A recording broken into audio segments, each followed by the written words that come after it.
this week. It's going to be a hot show, even though it's like 11 degrees outside. But we've got Danny Vazquez from Baracoa Cigar Company will be joining us for our interview. Hopefully we can get a hold of Jason Jason Loyce for a Debonair Ideal segment. The World Championship of Cigar Smoking. We're going to review some Stogies of the week. I actually smoked a couple of not new releases, but the latest batch from Drew Estate. So get my takes on the recently sent to retailers, the T52 Flying Pig, the Velvet Rat. So give you my full write-up on those cigars and more on this edition of the Stogie Geeks Show.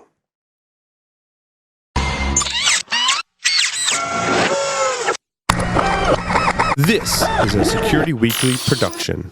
Broadcasting live from G-Unit Studios in Rhode Island, it's the show where cigars burn slow, ashes fall fast, and cocktails flow steady. It's the Stogie Geeks Show.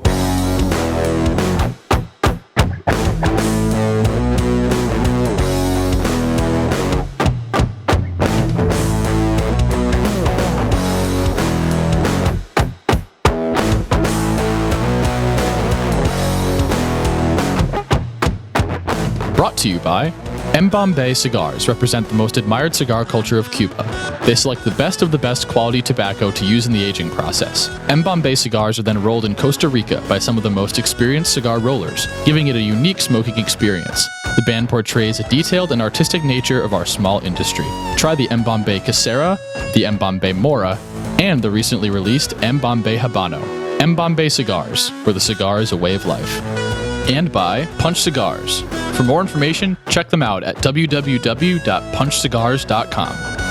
Havana Cigar Club, located in Warwick, Rhode Island, is a great place to enjoy a drink and a cigar. Stogie Geeks listeners can find a $5 off coupon on our website by clicking the HCC logo. Duran Premium Cigars, one of the fastest growing boutique cigar companies, provides smokers a portal into the old Cuban tradition of the perfect balance and the lost art of progressive flavor construction. Roberto Pelayo Duran began his career in tobacco over 2 decades ago in Havana, where his reputation grew within Cuban circles. The creation of Duran Premium Cigars has given Roberto the platform to introduce a series of cigars that offer the quality and construction that he perfected while in Cuba. Brands include the ultra-premium Roberto P. Duran signature line, Azan, Nea, and Baracoa. Duran uses a seed-to-humidor approach, as all of their tobacco is grown in their farms and rolled in their factory in Esteli, Nicaragua. Rollers have been carefully chosen to carry out Roberto's precise method to ensure progressive flavor in each cigar. Duran Premium Cigars invites you to make their premium your standard. Hey, Paul, what's up? What's up, Mark? Did you hear about the new cigar that's coming out? Which one is that? There's like 800 new ones every week. The one with the Connecticut broadleaf wrapper. Oh, really? I love Connecticut broadleaf. Who makes it? I think it's Nicaraguan. So Nicaraguan binder and filler, or it's made in a factory in Nicaragua? I always have to Google these, and it's taking me like an hour to find out what it is. If this is a frequent conversation with your cigar buddies, look no further than Stogie Geeks News, the only cigar news podcast on the internet. Will Cooper, the man behind cigar-coop.com, and Paul Asadorian from the Stogie Geeks produce a weekly show covering the latest cigar news, new blends, cigar manufacturer announcements, and more. Subscribe to the video version on YouTube, or get the audio version in your favorite podcast catcher. Head on over to stogienews.tv to subscribe today.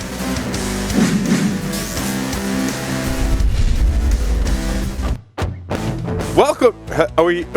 Sorry, I was all confused with the new thing. Welcome, everyone, to Stogie Geeks. This is your host, Paul Asadorian. Always excited to be here. This week has just been insane. I couldn't wait to do the show tonight because I'm like, you know what? I just need to sit around and like have a drink and smoke cigars and call it work. Because everyone's like, oh, I'm back on email now, so let me send you 800 new emails. I didn't even get to my phone call from Joe today. It's really bad. Really bad. Very busy today, but glad to be here on the Stogie Geek Show. We've got a fantastic show for you, as always. On the lines via Skype, Mr. Will Cooper in the lower right. Yeah, I love the new graphics there. Yeah, it's we know when you have a problem, sometimes throw money at it. It's the right way to solve it. To get multiple videos on the thing.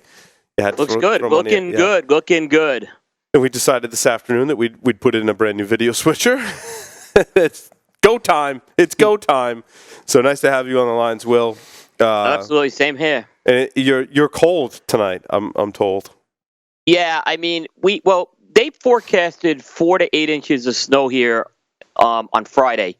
We honestly, we didn't even get a dusting. Yeah. But it got cold, and the school, of course, they have school delays because there's a piece of ice on the road or someone can't put a coat on. But there's school delays tomorrow, and I'm telling you, there's no precipitation. I've given up because I've been told it's life-threatening conditions when it's about 15 degrees down here. Yeah.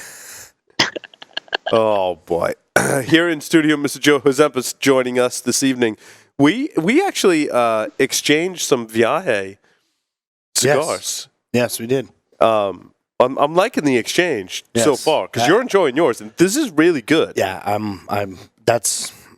been on Viaje Farmer Bill Hatchet. Will, have you smoked this? Yeah. Now, are you smoking the zombie Farmer Bill Hatchet or the regular Farmer Bill Hatchet? Well, he's eating a leg, so I'm assuming this is the zombie Farmer Bill Hatchet. No, it's actually the regular, probably. Oh, okay. Okay. It's like a Churchill size? No, it's a box press. It's a box press. How big is it, though? Is it a Robusto-ish? Yeah. Robusto-ish. Oh, so you are smoking the zombie. Yeah. Yeah. It's awesome. I found that a couple weeks ago. Available in 5-packs. Yep, that's the zombie. Yeah, and Online or here in Rhode Island? no, well, in Massachusetts. Oh, okay. But right over. They the still border. have cigar stores in Massachusetts? Yes, they do. And I frequent them. Oh, okay. So geographically, I'm like 4 minutes from Mass, Yeah. so I have the ability to hop over a bridge and be in Mass and check them out. And they were on them, and I had that and the stuffed turkey that pleased my palate better. And, Nice. It's hard to find Viaje here in Rhode Island for anymore. sure. Yeah. And I definitely grabbed you a couple. I was like, let's do. Thank you. I haven't smoked it yet. Believe it, I haven't smoked it yet. My son has smoked it. Nice. It came into the shop, and he's a newbie, but he really liked it. Yeah, it's good. It's I don't know. I would say barely full. Yeah. It's barely full. It's constructed well. It does the trick. For sure. That's good so far. Now, I gave you an older Viaje, like an old Platino direct-to-store release. I was the one that I think I smoked when we had Andre on the show, right? Yeah, was it the... He told me what it was. It's a black. Yeah. It's a black label. You know how VIA has that black or green label? Yeah, it's a black one. Was it the Atlantic cigar one, Paul? I think it might have been. It might have been something like that. It was a direct-to-store release or a limited run. I think based on the Platino blend. Yeah. So I like it. But as they've aged, they've keep getting better and better. So it's awesome. Yeah, I'm smoking this is called a Fudu Mayu by Room 101 Cigars, and it's a tribute to Matt Booth today, who announced he's breaking his association with Davidoff and pretty much leaving the cigar business. It looks like. Really? No, really? Yeah. He basically owns the Room 101 brand, but Davidoff produced it. They distributed for him, but he did not renew the agreement, and he basically is kind of going on the sidelines right now. He's going to focus on his jewelry business, which is a big blow. We've had some epic moments with Matt on this show. Oh, yes, we have. And I see him on Facebook now. He's always in like first class going to Tokyo or something. Yeah. I mean, I was wondering. I did not have any inkling that this was going on, but I kind of figured he wasn't traveling to Japan for the cigars. I kind of thought it was for his other business. Yeah. So yeah. Well, he's always been really passionate about his other brands and the whole lifestyle thing and jewelry and stuff like that. So. Yeah, and he's got a baby, wife, and I think he's kind of looking to slow it down too. That part I did know. In the cigar life, you're on the road a lot. So. Right. The jewelry's pretty unique. It's got some unique we have a long history of jewelry here in Rhode Island too. But for sure. But Matt makes like really awesome, like unique, exactly like you said. Yeah. It's pretty cool. He was also the first person in the cigar industry to like talk to me. Believe it or not, we're going way back. So I kind of have always had this little bond with him, even though he busts on me all the time. The first interview that he ever did on the Stogie Geeks was like unreal experience. I've interviewed a lot of people on this show and my other shows as well, and I'm sure you have too, right? And there's like that one interview that like you're like, oh my god, That was insane. Yeah. It Insane. Was, some interviews. But in a good way. Yeah. Paul, like, it was funny because I remember that, and I said, "Hey, this is going to be a little bit like, the wheels may come off here," and you're like, "Oh, don't worry about it. I'm doing this 10 years." Yeah. And then I remember you sent me a message in the middle of the show, "Hey, we're throwing the script out." Yeah, there was no script. Yeah. That's sometimes it could be better. Well, I'm sure not that we set the bar for insanity for our guests that we have on the lines now, but Will, why don't you introduce our interview for this evening's show? Yeah, so we have Danny Vazquez from Baracoa Cigar Company making his Stogie Geeks debut. And Danny, welcome to the show. Oh, no, thank you, man. It's an honor to be here. Been watching you guys for a while, so this is really cool. No, we appreciate it. So Paul, I'm going to let Danny get into the story. He's got a really interesting story behind the cigar, but I just want Danny, just to kind of set the stage. Your cigar you worked with Manuel and Noah on this cigar, right? That's right. Your Voyage. Okay. That's like one of my dreams in life is to blend a cigar with Manuel and Noah.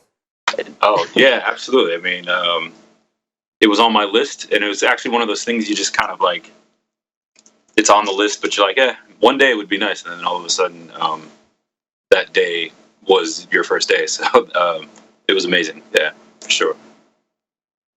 Nice. So Danny, how did you get into the cigar industry? Let's back up. Yeah. So I've always said, like, this is one of those stories that, drives either drives cigar guys crazy or kind of pumps them up, one way or another. But I was just like your typical cigar guy that hanging out at a lounge for too long, and anytime guys are frequent lounges or smoking cigars, I mean, it's kind of it's always a topic that comes up, either starting a lounge, starting their own cigar, this and that, and it just happens to everybody. And this, it was me and a buddy of mine at a lounge smoking. I looked around and the exact same thing happened. I was just like, I could do this, and I could have a lounge, and kind of snowballed from there. Really started looking into the logistics of it, and kind of quickly realized that having the lounge isn't exactly what I wanted to do. I kind of started finding avenues where I could potentially produce my own cigar, and that really turned my passion on to the max, and quickly faded out the idea of doing a lounge, and kind of started moving on from there. And it was really, it's weird to say, but it was kind of a dare between him and I. Just let's see how far I could take this, and it took a while, a little over 2 years, to actually get to the point where I could have my own cigar. I don't come from a long line of cigar smoking, cigar rolling or tobacco field family, anything like that. Just kind of, your regular guy that had a passion for what he was getting into, and took it from there. Danny, what was the most challenging thing in this process of transitioning from a lounge owner to having your own cigars? Well, I mean, that was the thing. So I don't know if it came off that way. I never actually owned the lounge. I mean, we started looking into the logistics of it, but oh, okay. So you decided to you didn't even get it plugged in, so to pull the plug on it, so to speak. Exactly. I just pivoted, my idea and my passion and time and efforts and money. Yeah, I mean, still the most difficult part was finding someone that would be willing to work with you, or work with me, in doing what I wanted, as opposed to just someone giving me something they already had. Yeah. And on top of that, finding someone I could trust, really. A lot of these places, I mean, you're a nobody. Not that they're taking an advantage of you, but they don't know if they'll ever see you again. So they're going to try to kind of make their money right up front. Mm-hmm. So a lot of them like, well, we have a 10,000 cigar minimum, and it's X amount, and you're like, holy hell, I'm just starting out here. So a lot of things like that. So that honestly at the beginning was the most difficult part. I mean, it took me well over a year before I could find, some place that I was kind of comfortable with, that I didn't have to always be there to, watch quality control and all the different aspects that come with having your own cigar. And I lucked out and was able to work with La Aurora and meet Manuel and kind of be where I'm at now. Danny, how did you balance blending something that you like versus blending what you think you would sell? And I've heard, kind of mix things within there. Some of the more interesting ones are, you talked about like that 10,000 cigar minimum. Like a lot of people I just blended something that I really like to smoke because if it went south, at least I had a lot of cigars that I really like to smoke. Right. Well, balancing the idea, I mean, having a wife, that kind of a wife and a family, that kind of if I sink all this money into it, she's not going to be happy with having 10,000 cigars at the house just for me. Right. So, really needed to make it pop. Now, I have a certain flavor profile that I was going after.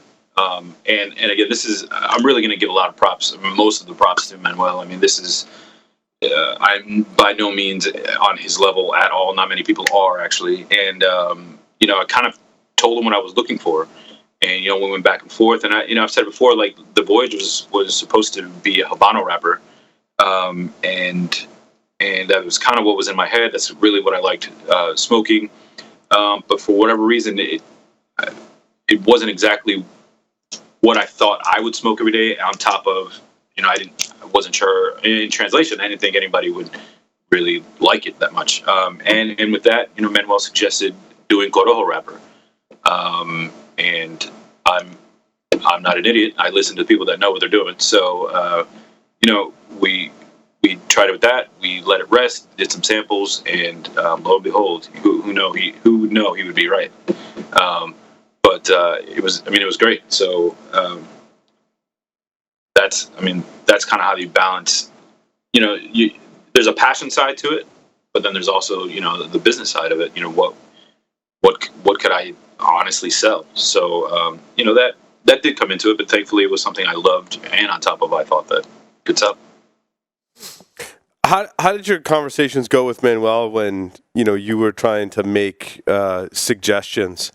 Manuel has this very gentle way about him, where I think when I ask him questions or talk with him, and I asked something that I later realized was really stupid, and he's just got this gentle way of dealing with it, right? And you're like, no, that was really stupid, Mel. You could have told me so. How did you deal with hey, maybe you wanted to change the size or the filler ratio?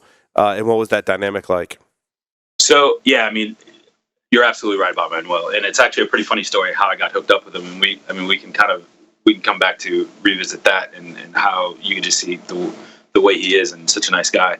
But, I'm going to be honest, I really wanted him to kind of take me under his wing, and I really opened up to any suggestions. And I wasn't really too forceful with a lot of things. We kind of just tried things, and he would explain, what the differences are, and then so which what would you like? How would if you move this? I mean, even the fillers, if you move them, or split them up, what goes inside? Here's how the profile changes. Thankfully, we kind of felt, I kind of liked right away the blend with the fillers and the binder, so that actually went fairly quick, and it was really more getting that binder, the correct binder on there, and having, for me, in my opinion, the aged wrapper. I'm sorry, on the cigar that really made the difference. It was 5 years aged already once we put it on, and I hit exactly what I was looking for. Kind of right on the pre-light, you get cocoa. If you guys light your lick the cap before you cut, you'll also get hit with some pepper, and then as you go through, it'll transition and get some creaminess in there. So I really took it as a learning lesson. Put my 2 cents in on kind of the sizes and stuff that I was looking for. Robusto traditionally was my favorite size, even though I've kind of transitioned into Lancero here in the last 6 months or so. But And then Toro, I think I really went into Robusto, Toro, and that was really more a business decision. The two most popular sizes, with this FDA stuff, I had kind of one shot, and there would have been two more sizes if I would have had the time. But that's kind of how we went back and forth with size. Obviously, La Aurora can make any. I mean, they can do anything. They can make any size they want.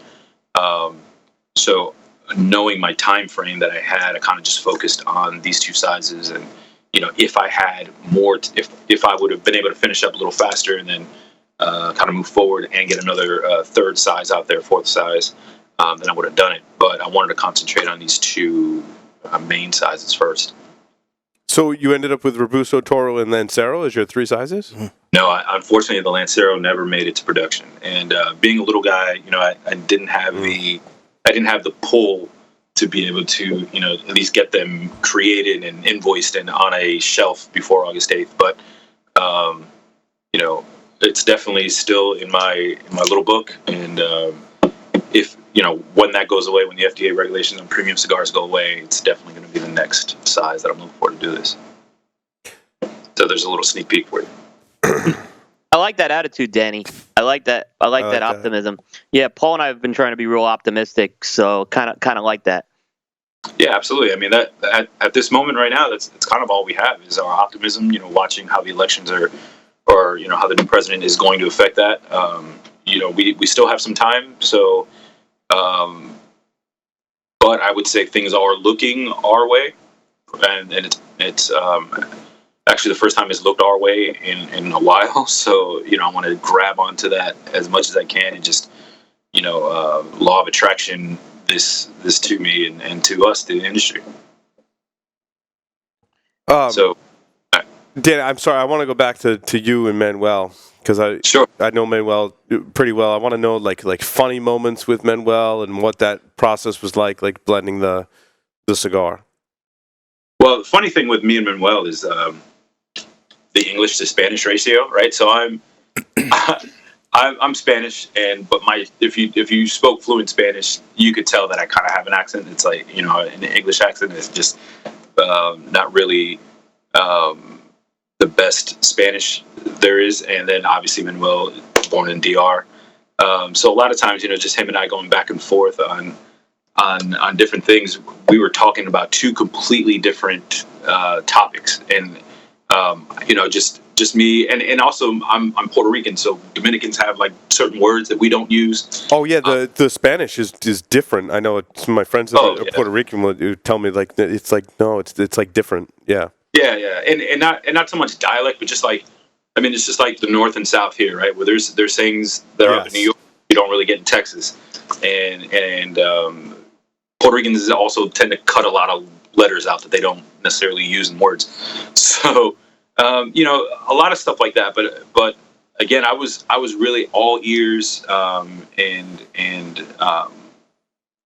the learning process with Manuel, and we worked a bit together. I mean, we weren't like 24/7 for 6 months Dave or anything like that, but we definitely had some good conversations, and we're good friends now. He's taught me a lot.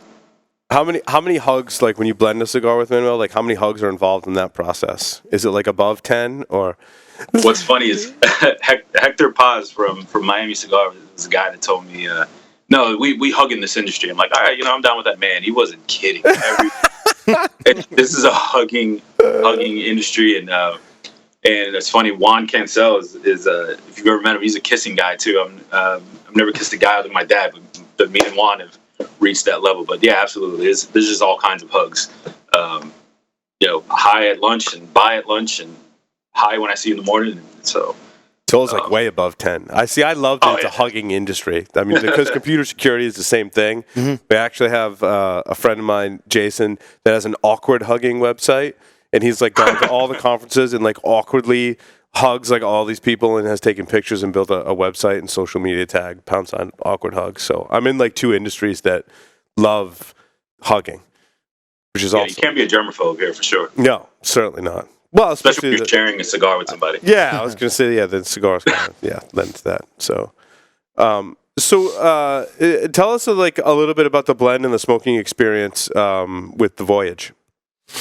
So it is Nicaraguan Dominican fillers, Ecuadorian binder, and then Dominican Corojo wrapper. And like I was saying earlier, you get a little bit of that cocoa and pepper before you even light it up, and then you'll definitely get some pepper, some natural sweetness from the Corojo. Again, being aged, the wrapper as it is, it's not super, but it's very, very creamy. And I think it also will transition a bit on you from the beginning to that pepper, cedar, and then kind of hit a little more creaminess there towards the middle. And I think Coop did a really great job of it too when he did the review of it, and hit it right in the head. And it's also kind of a smoke bomb, which I really love. I mean, I love that. Yeah, I love that too. I have not smoked the Voyage yet, but now that you've described it, especially and heard about your experiences with Manuel, and I see you have a celebrity that smoked it. It looks like DJ Khaled. Oh no, wait, that's not DJ Khaled. That's Jerry Cruz. They look a lot alike. Did you notice that? Like, dude, tell me that. Did you see it on my screen? Yeah.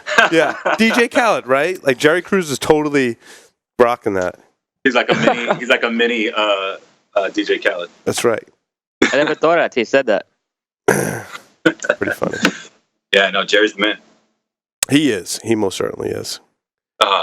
But yeah, it's funny that story I wanted to get back to about Manuel and just him being such a nice guy. The way I got hooked up with La Rota was I literally cold called the factory and just kind of put on my Spanish accent, my Dominican accent, and just kind of started and say, hey, I own a cigar company here in the U.S. and I was looking to get my cigars made, and I was wondering if there's anybody I could talk to there to kind of see what the process is.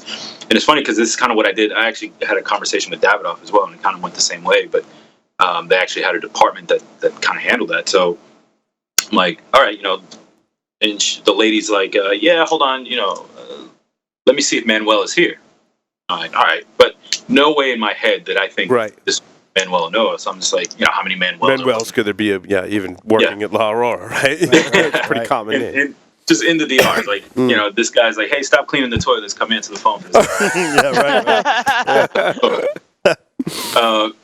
lo and behold, it was Manuel. And I've always thought about, like, if that was any other company, if that was any other large,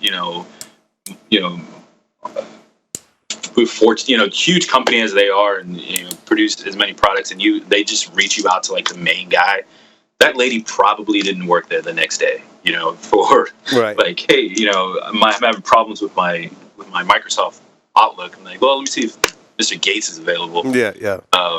But that's kind of exactly what happened. We just had a really good conversation, and then he was happening to be in DC like the next week. I'm out of Maryland, so I met up with him, and that was kind of our first official meet. And actually went and did his blending seminar just to kind of support and be there and have another reason to be there.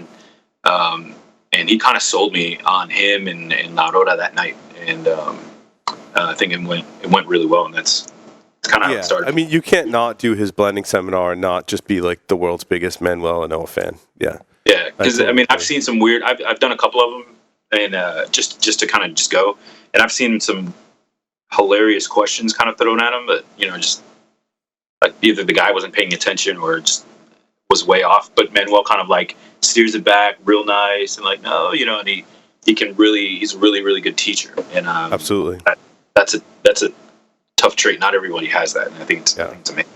Where in Maryland are you based out of, Danny? So Montgomery County. So like right now I'm in Bethesda, Maryland. So right outside of DC, Virginia area. Gotcha. And this is where we did. I don't know if you guys. I know Coop knew about the Save the Leaf. So I was kind of at ground zero for that event and like the grassroots project to raise awareness against the FDA, which went really well. And that's kind of how I met even a lot more people in the industry. That's done really well. Yeah, I used to work for a company remotely, but their main office was in Columbia, Maryland. Yeah. One of our sponsors right now is in Bethesda. The Science Institute's in Bethesda. And I remember there was, in Baltimore, if you walked out of the Hyatt towards the bay and you hung a right, there was a cigar shop about 6 or 7 blocks down on the left. I don't know if it's still there. Yeah. What is that called? Yes. I forget the name of it now. Union Station Street, something Street, Cross Street Cigars. Cross Street, yeah, they're still Street there. Cigars. Really. Nice. Yeah, that's a good spot. And then, it's funny. There's a bunch of little spots popping up all over here in like the last 6 or 8 months, and it's funny because obviously Florida, is kind of a mecca. New York, New Jersey, PA, and Maryland really isn't on that list, but there's a lot of shops around here, and a lot, and not just shops. I mean, really nice lounges. I'm sure you guys have heard of Drapers and Oh yeah. There's stuff on that level of just classy, nice, high end. And then you got your everyday shops that are really, really nice, big pool tables. There's a lot of really cool stuff here in Maryland, and it's actually a pretty interesting spot for me to actually have started this company. I think it's gone really well.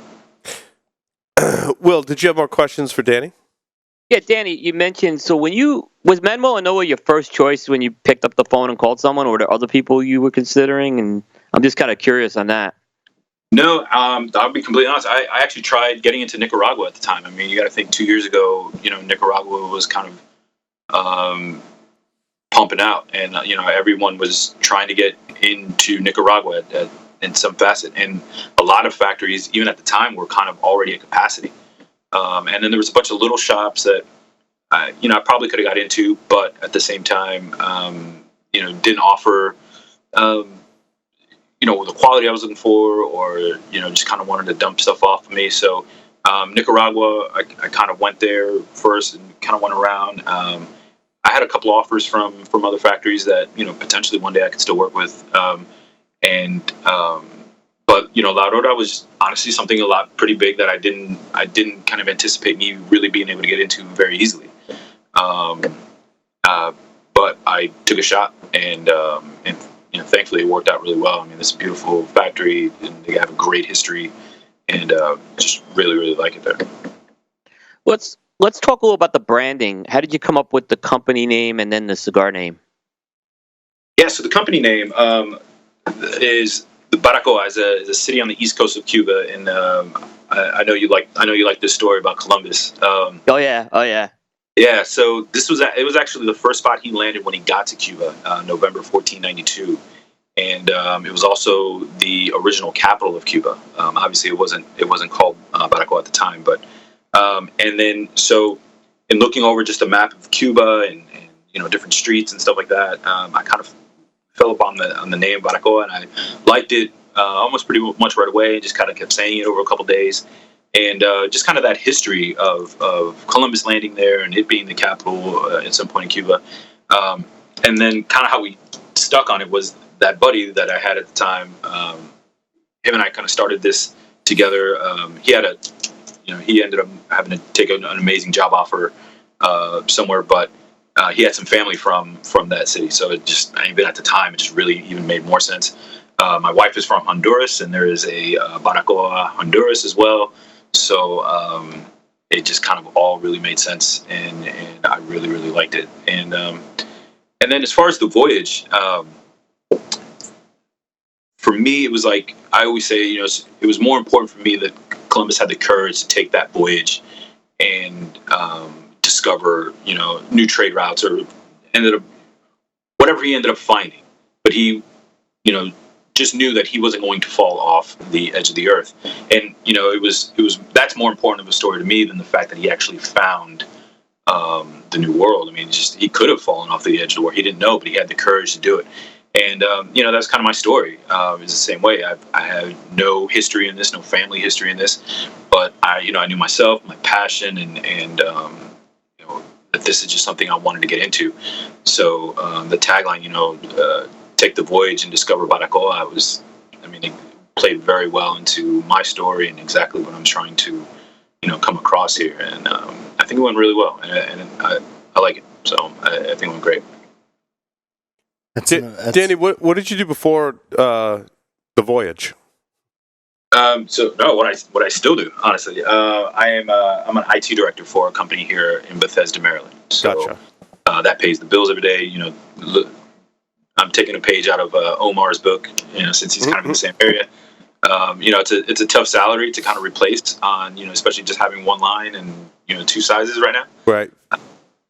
But so right now it affords me the opportunity to be able to do this and still provide and just kind of see where it goes, especially with FDA stuff looming. Who knows? Yeah, that was a question in our chat. Like with the new regulations, do you see this being like a limited one-time release, or are you planning other releases?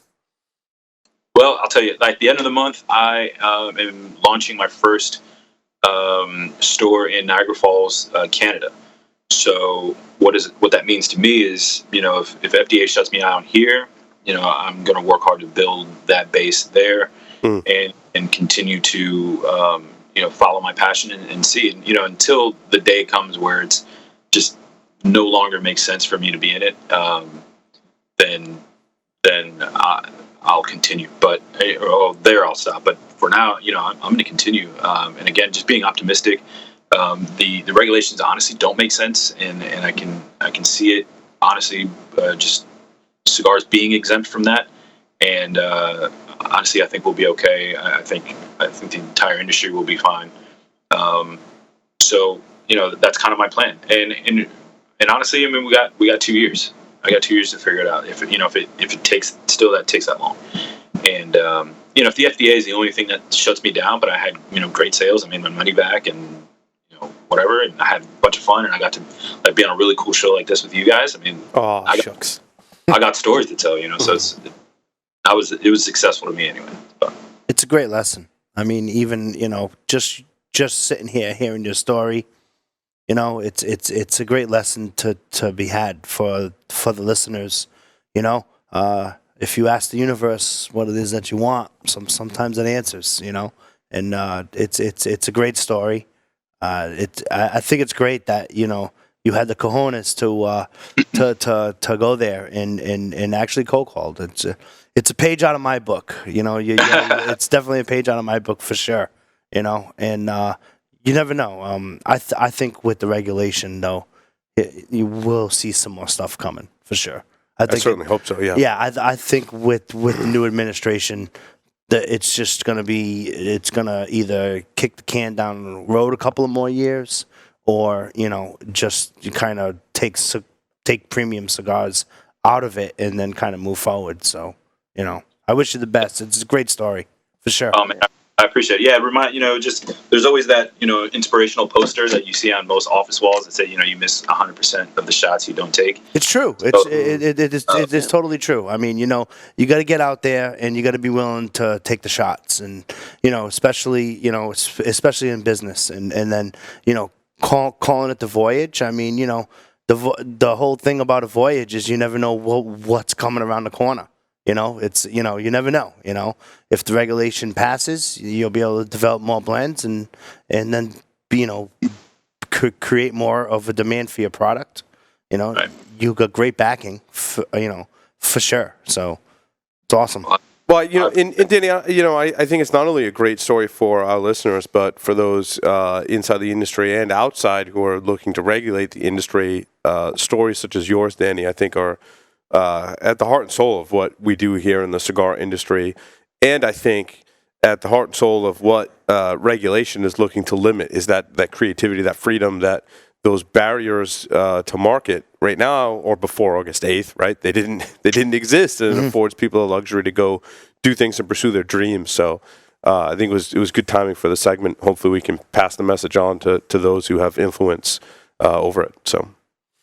Yeah, I hope so, man. And I appreciate you guys just giving me the time. I understand. I'm one of the little guys, and but this affords me the opportunity to say follow your dream. Your passion. You can do it. And I'm not gonna lie. It took a couple of days when they announced the August 8th date that I thought about just pulling the plug on it. But it's not really how I'm built, and especially when they announced there was 2 years. So keep track, and yeah, absolutely, man. If anyone watching or can share this with someone that has anything to say about these regulations to anyone, I mean, it isn't just cigars. This is Civil Rights Act. This is civil rights. This is small business. This has a lot to do with international stuff. I mean, the countries, and not just cigars. So the guys that design our packaging and the bands and create all that stuff, and And not to mention, the countries like the Dominican Republic, Nicaragua, Honduras, where all this tobacco and cigars, those guys are going to get affected, big time. So, just really sit back and think about, what you're doing. Kids aren't buying, these $10, $15 cigars, which is one of the things that they stated. And it's kind of ridiculous.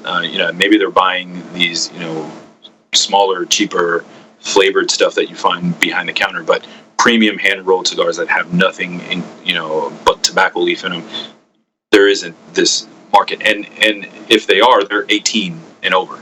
So it's legal. Leave it alone. If they're 18, maybe they're young adults, but they're still an adult.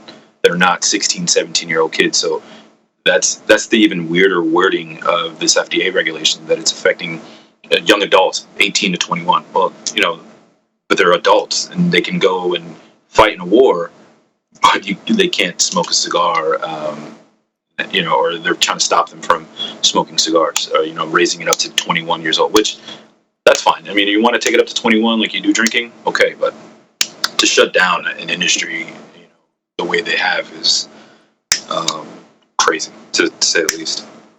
Yeah, Danny, I gave a prediction on another show Saturday night. What happened? This is my prediction. I think that the lawsuit gets dropped, and they get somewhere with the federal, the executive branch and the cabinet. I think that's what's going to happen. I think we'll be regulated, but I think there'll be something. I think there'll be something that will happen, and I think that's going to be our best path right now. Because I don't think the industry wants to go down a several-year lawsuit. So I think there'll be something, hopefully, to save that. Right. Yeah. Usually, that's kind of my thought too. Is hopefully it's kind of. I really don't care how it goes away. So even if they just get tired and they don't want to fight it anymore, that'll work. That works for me. That could be an option. Yeah. So my thing is, it isn't so much. I'm not against regulation for everything. Like I understand, e-cigarettes and stuff like that. Anything that has some kind of chemical, do your thing. But these are just leaves, and the cost to regulate something like this, or the testing for it, is a waste of time and money because of the ingredients that are in this. It isn't a processed product. No, absolutely not. Also, go ahead. Yeah. Just closing questions for Danny. Will, I don't know if you have more questions for Danny. Please. Yeah, Danny, just in terms of where folks can find your cigar right now, because we get a lot of questions on it, and I advise folks to seek out this cigar. It's a very good cigar. Oh, I appreciate it. So right now, if you went to the Baracoa website, there's a where to buy tab, and there's 3 online retailers there. We got Height Cigar out in Tampa that they sell them in the store and online. TNT Cigars out of Phoenix. They're in like 4 or 5 stores, but they also have an online presence. And then Sam Lucia and I hooked up, and on his website, lucia-tobacco.com, you can get them on the internet there. I'm in like 4 stores here. Well, one of the coolest stores is Leaf and Bean in the Strip by Jim Robinson. That he owns that shop. That's actually a really, really cool place to be. On that website, it does need to be updated just because I've actually signed a few more stores here lately. But as far as the online guys, anyone that isn't in those areas, they can go on and try and get some fibers and stuff. Give it a shot, man. It's decent. It's a really good cigar. Yeah, it is a good cigar. Like I said, it's one of those cigars. It's a box-worthy cigar. I think you guys knocked it out of the park for debut. So great work. Thank you, man. I appreciate that. Yeah. Danny, thank you so much for appearing on the Stogie Geek Show. It's wonderful having you and hearing your story and sharing that with our listeners. And for that, we thank you. Oh, man. Thanks a lot, guys. Have a good night. Good night. You too. Stay tuned. We'll be right back with our next segment.